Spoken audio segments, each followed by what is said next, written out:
Aquest és l'Enric. Tots els partits i entrenaments que ve, en lloc d'animar la seva filla Laura, critica i insulta l'entrenador de l'equip contrincant. Ven aquí, Miki, Miki. Tía, niñato, pero es que estoy harto ya. ¿No ves de cómo juegan? ¿Pero qué pasa? ¿Cómo que pasa? Pues que la mía es la más alta y la haces jugar de base. Pero bueno, tranquilo, estamos entrenando, estamos probando diferentes posiciones. Para empezar tendría que ser pivot. ¿Por qué?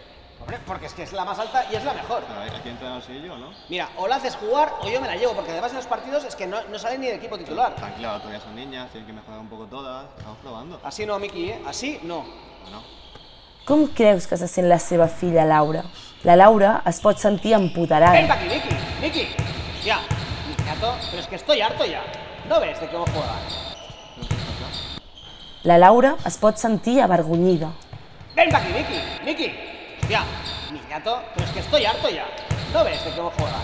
Mira, o la haces jugar o yo me la llevo, porque además en los partidos es que no salen ni de equipo titular. O la Laura es pot sentir trista. Ven aquí, Miki, Miki. Ya, niñato, pero es que estoy harto ya. ¿No ves de cómo juegan?